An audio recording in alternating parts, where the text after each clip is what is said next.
I, for one, am grateful, Mrs. Bush, that they are finally bringing civilization to this savage land. I could not agree with you more, my dear.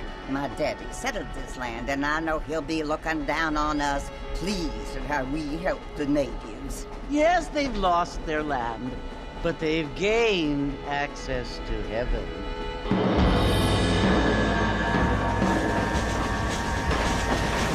But Father, do you mean unless an innocent receives communion, they're destined to go to hell? It hardly seems fair. What I mean to say, Jenny, is that there is a great deal of difference between an innocent and a savage. I never thought of it that way. Yes, they lived like animals, but they're happier now.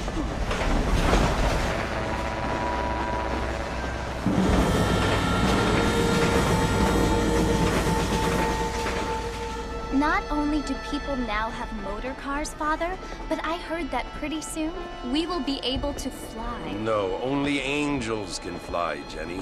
No, apparently people can fly. Didn't you hear? Out in Kansas, a man even got a car to fly. I hardly think so, Jenny. Apparently, Mr. Johns wants to run for governor, which is why he's so concerned with cleaning up the state. Nate Johns. Yes. His family is nothing but hillbilly trash that came here after the war. I don't want to be judgmental, but this state should not be ruled by such a disgusting family. A family without class. Apparently, the Johns family have made a lot of money, and he has a lot of friends in politics. Mrs. Bush, money isn't everything. There are many things that money cannot buy. It seems that money can buy voters, though. What you must remember, my dear, is that we have been brought here to spread the word. And the word and civilization, they are the same thing. They are the gifts. It is the opportunity we have, the chance to live among people who are decent and who do not kill each other. And who let you worship in peace.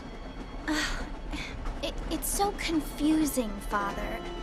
Sometimes I find it impossible to make the distinction between a loving act and a hateful one. I mean, they often seem to be the same thing. Yes, Jenny, it is confusing. But you only have to ask me if you need help. Indeed. Well, here we are, Mrs. Bush. Armadillo.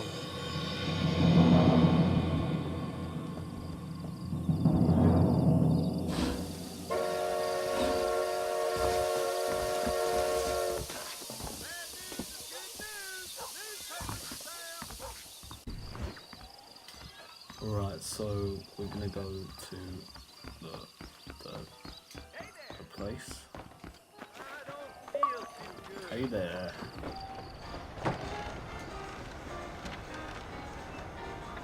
Walking the club like. Marfin, over here!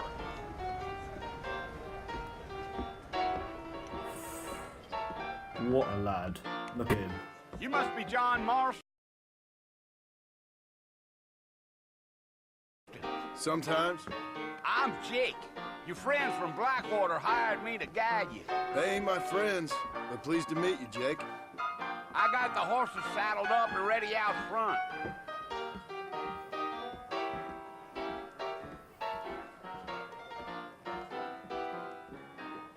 What a guy.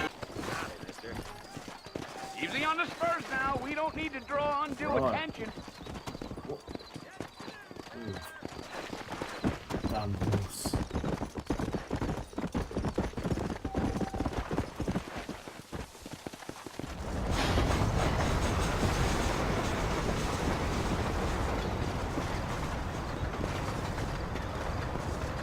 So it's Fort Mercy you want to visit?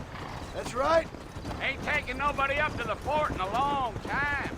Strange place for a decent fella to want to visit, if you don't mind me saying. Who said I was a decent fella? It's been abandoned for years now. Folks say it was built during the Mexican War. What kinds of soldiers around back then? Why'd they leave? Well, I ain't entirely sure. I heard they had to go up north to fight Indians, or maybe they got tired of being soldiers and went looking for gold. You know how things is. What are you doing up at the fort? I'm looking for an old friend. Well, like I says, you ain't gonna find many folk around those parts these days. Those you do find are about as sociable as most raided back to. I mean, I ain't one to judge a man by the company he keeps, but... Well, he ain't been friends for a long time. Planning on spending any time in Armadillo, Mr. Marston? I doubt it. I ain't planning on staying very long. Well, if you're fixing for some female company, you can do a lot worse than Armadillo. Fine as cream gravy they are. Not like Thieves Landing. Nice. Dang, those girls ain't even fit for a drinking man to hole up with. I'm a married man, I'm afraid. Ain't we all?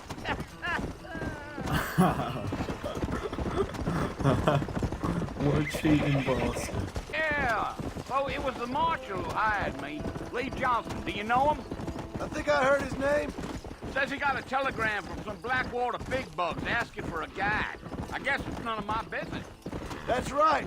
You ain't very talkative, are you? Nope. I'm just chewing the dog, mister. It's how I am. I don't mean nothing by it. Trust me. There's things you better off not knowing. Damn coyotes. What a waste of good meat. Almost there, Mr. Marston. Just over this hill. Listen, mister. This here is what's left of Fort Mercer. Some gang rode in and took the place over. So I understand. This is where we part ways, friend. You have yourself a good time.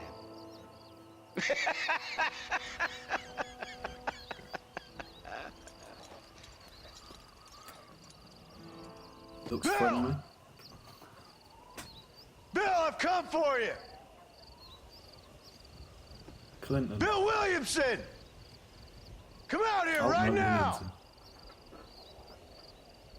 Go away now, John. Don't make me kill you. Nobody needs to kill anyone, Bill. You must think I was born yesterday. You always did think I was an idiot. That ain't fair, Bill. You were as my brother. I've come to try to save you. Oh.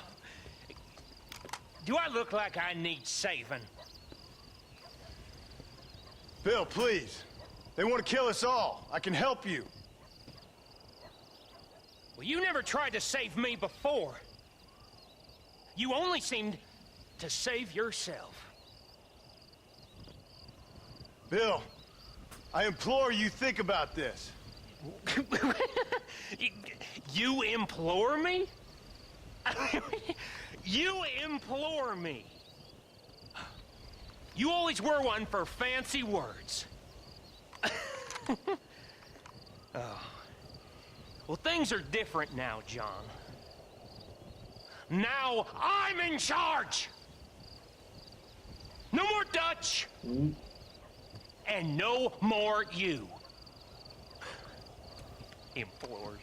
I implores you to go back and tell them to send someone just a little bit more impressive next time. Well? All right, Dad. Oh. Poor John.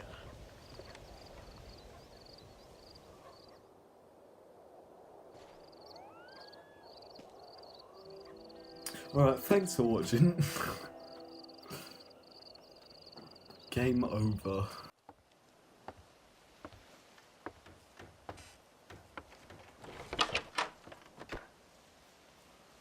Well, you're alive. So it would seem. So, how do you feel? I don't know the polite word for it. I do. Stupid is the word we use around here.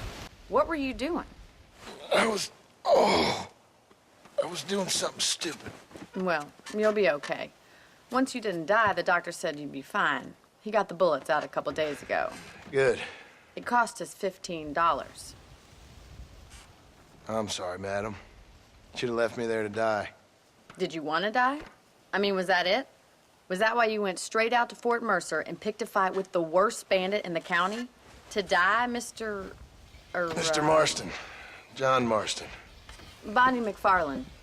Miss Bonnie McFarland. Well, you may be right, Miss McFarland. I don't know. So what were you doing? Just trying to give Mr. Williamson a chance. For old time's sake. You know Bill Williamson? Knew him. Long time ago. Well, what was he like? Dumb. Just like you. Thank you, miss. See my hat? I have. And, what will you do now? Now I'm gonna take my time and go after him the less kind way. Well, that sounds very fun, Mr. Marston. Quite heroic, just like in those penny dreadfuls my brother used to read. Meanwhile, if you'll excuse me, I've got a ranch to run. Of course, if you're feeling better, why not take a ride with me later? Help me patrol the perimeter. You can earn back some of that money we wasted on doctor's bills. Of course. And thank you. For saving my life, I mean. Next time, Mr. Marston, I strongly recommend you don't try to lose it quite so earnestly. I'll bear that in mind.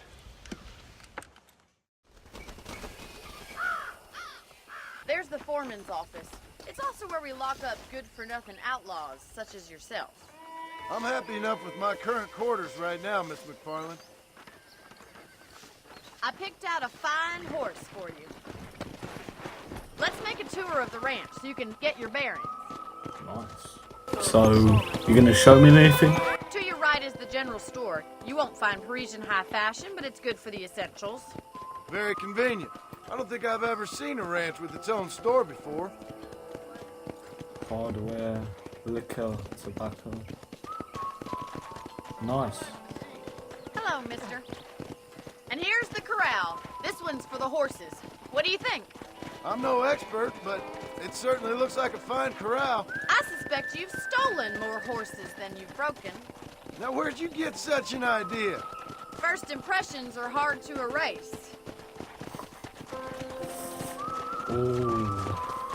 That's the train station. Things sure have changed since the line finally got finished, bringing in all sorts of new folk like yourself.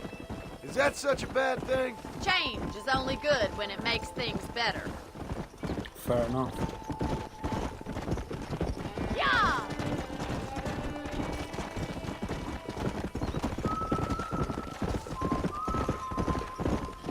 That's the barn over there. Paul built it himself when I was just a little girl. Jesus, he built that on his own. Must be mental. Come! And here we are, back at the house. Let's stop for a while before we head out on patrol. You'll get no complaints from me, Miss McFarland.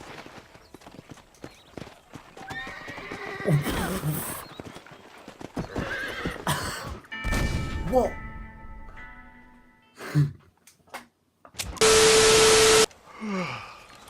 How about a cold drink, Mr. Marston? Thank you, ma'am. Getting shot, then riding a horse seems to take it out of you. I could use a rest. Sure. Come on in. I'll show you the house, and then you can sit for a while. Thank you.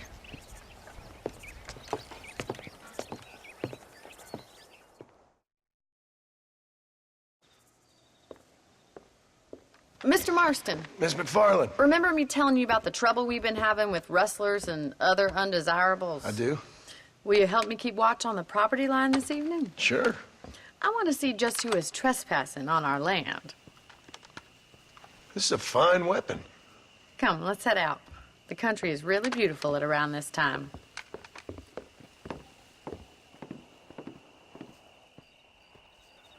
Ready, Mr. Marston? Let's mount up and patrol the ranch. Okay, let's saddle up, boy. Let's go. Keep your eyes open and try not to get yourself shot again. Thank you, Mr. Marston. I feel a lot happier someone's along with me.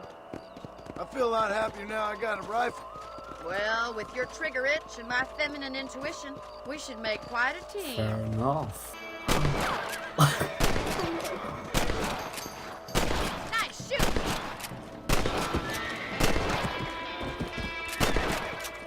Better at shooting rabbits than outlaws, I see.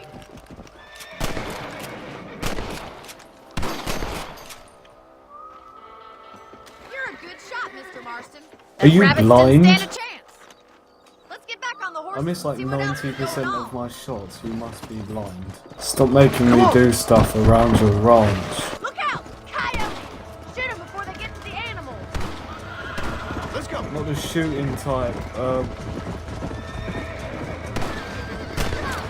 You're taking the piss. Okay, where's the other one? Where's the other one? Move. Where's the other one? No! Good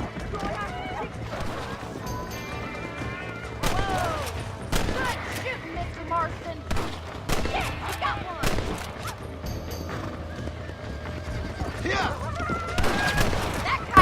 Yes, lads.